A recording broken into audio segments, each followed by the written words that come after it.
আসসালামু আলাইকুম। গরিবানা রান্নাঘরের পক্ষ থেকে জানাচ্ছি আন্তরিক শুভেচ্ছা ও অভিনন্দন।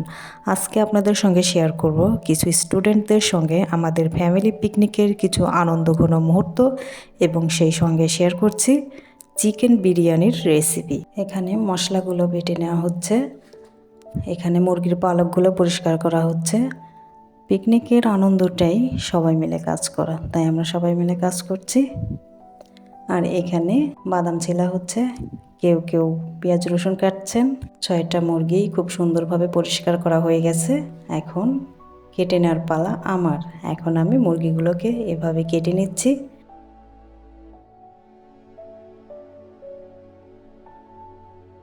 সবগুলো মুরগি আমি এভাবে 4 পিস করে কেটে নিব। এখন দেখাচ্ছি আমরা কি কি মশলা বেটে নিয়েছি। এখানে আমরা 1 কেজি পেঁয়াজ কেটে নিয়েছি, জিরা বেটে নিয়েছি, রসুন, বাদাম, গরম মশলা এবং জয়ত্রী জয়ফল, কাঁচামরিচ বেটে নিয়েছি, আদা বেটে নিয়েছি, আর লাগছে আমাদের টক দই। এখন সবগুলো মশলা দিয়ে চিকেনটাকে ম্যারিনেট করে নেব। এখন দিয়ে দিচ্ছি 1 চা চামচ জিরা বাটা, সামান্য পরিমাণ জয়ত্রী জয়ফল বাটা, দিয়ে দিচ্ছি 1/2 চা চামচ গরম মশলা বাটা, 1/2 চা চামচ বাদাম বাটা, 1 চা চামচ রসুন বাটা, 1 চা চামচ আদা বাটা, আর 1.5 চামচ টক দই, 2 চা চামচ কাঁচামরিচ বাটা, আর দিয়ে দিচ্ছি স্বাদ মতো লবণ।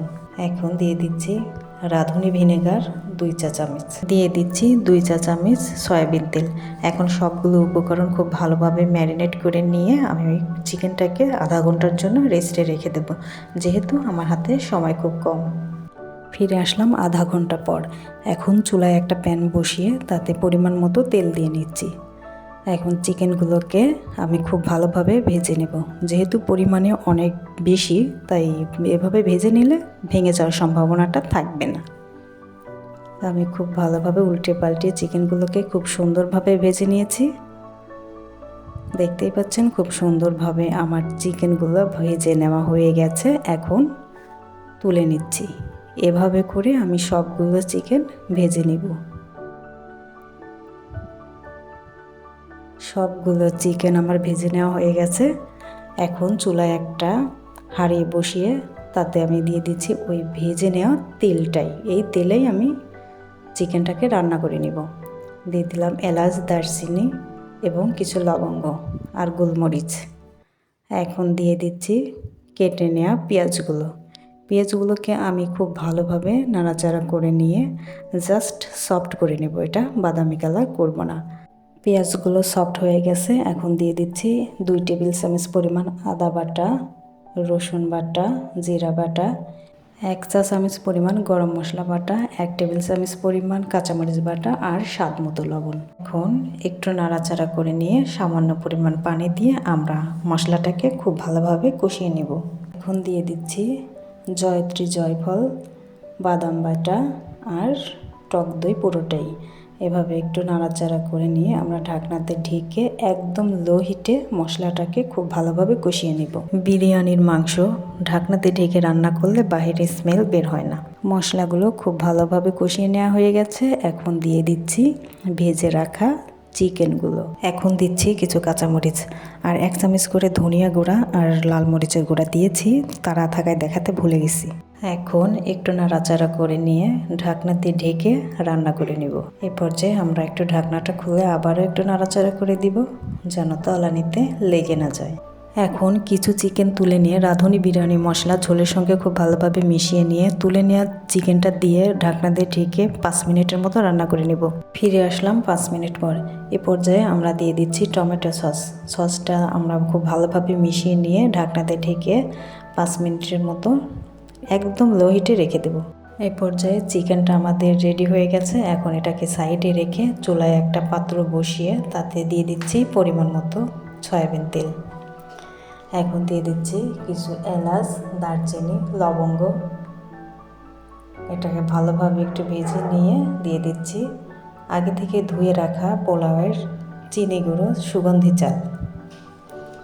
এখন অনবরত এটা খুব ভালোভাবে নাড়াচাড়া করে নিয়ে একদম বাদামি কালার করে চালটাকে ভেজে নেব। চালগুলো যতটা ভালোভাবে ভেজে নেওয়া হবে বিরিয়ানি ততটাই ঝরঝর হবে, তাই আমরা খুব ভালোভাবে নাড়াচাড়া করে নিয়ে একদম বাদামি কালার করে চালগুলোকে ভেজে নেব। এখন দিয়ে দিচ্ছি 1 টেবিল চামচ পরিমাণ আদা বাটা। এখন এভাবে একটু নাড়াচাড়া করে নিয়ে আগে থেকে করে রাখা গরম পানি সামান্য পরিমাণ দিয়ে এভাবে নাড়াচাড়া করে নিয়ে চালের সাথে খুব ভালোভাবে মিশিয়ে আবারও কিছুটা সময় ভেজে নেব। চালগুলো যখন এভাবে ভাজতে ভাজতে হাঁড়ির সঙ্গে ঝনঝন একটা শব্দ হবে এবং একটার সঙ্গে একটা লেগে যাবে না, তখন বুঝবেন চালটা পারফেক্টলি ভাজা হয়ে গেছে। এ পর্যায়ে আমার চালটা পারফেক্টলি ভাজা হয়ে গেছে। এখন দিয়ে দিচ্ছি 4 লিটার পানি। চালের পরিমাণ যা হবে তার ডাবল দিতে হবে। এখন দিয়ে দিচ্ছি স্বাদ মতো লবণ আর দিচ্ছি কয়েকটা গোটা কাঁচামরিচ। এখন একটু নাড়াচাড়া করে নিয়ে ঢাকনা দিয়ে ঢেকে চুলা হাই হিটে রেখে 5 মিনিট রান্না করে নিব। এভাবে অন্য একটি পাত্রে আরও 2 কেজি রান্না করে মিক্স করে নিচ্ছি। এতে করে উভয় পাতিলের বিরিয়ানির টেস্ট একই থাকবে। এই পর্যায়ে আসলে চালগুলোকে এভাবে উঠিয়ে আমরা ঢাকনা দিয়ে ঢেকে 2 মিনিটের মতো দমে রাখবো, তাহলে চালগুলো খুব ভালোভাবে ফুটে যাবে। ফিরে আসলাম 2 মিনিট পর। এখন দিয়ে দিচ্ছি সামান্য পরিমাণ টেস্টিং সল্ট আর 1 চা চামচ পরিমাণ চিনি। একটু নাড়াচাড়া করে নিয়ে দিয়ে দিচ্ছি ঝোলগুলো। ঝোল খুব ভালোভাবে রাইসের সঙ্গে মিশিয়ে নিয়ে অর্ধেক পরিমাণ চিকেন রাইসের ভিতরে দিয়ে দিব আর বাকি অর্ধেক রাইসের উপরে দিয়ে ঢাকনাতে ঢেকে 15 মিনিট দমে রাখবো। এই ফাঁকে আপনাদেরকে একটু মনে করিয়ে দিচ্ছি, যারা আমার চ্যানেলটি এখনও সাবস্ক্রাইব করেননি প্লিজ সাবস্ক্রাইব করবেন, আর যারা অলরেডি সাবস্ক্রাইব করেছেন তাদেরকে অসংখ্য অসংখ্য ধন্যবাদ। এদিকে দেখতে পাচ্ছি আমার ছোটো আম্মা খুব সুন্দর ডিজাইন করে সালাদগুলো রেডি করে নিচ্ছে। ফিরে আসলাম 15 মিনিট পর। ঢাকনাটা খুলতেই খুব সুন্দর একটা স্মেল, একদম রেস্টুরেন্টের মতো। কথায় বলে না, গন্ধেই অর্ধেক ভোজন, একদমই তাই। যাই হোক, সবাই খাবার জন্য বসে আছে। এদিকে আমার রান্না বান্না এবং সালাদ সব কিছুই রেডি। এখন গরম গরম খাবার পালা। দেখতেই পাচ্ছেন সবাই খাবার খেতে বসে গেছে এবং খুব মজা করে খাবার খাচ্ছে। আজ এ পর্যন্তই। সবাই ভালো থাকবেন, সুস্থ থাকবেন। আল্লাহ হাফেজ।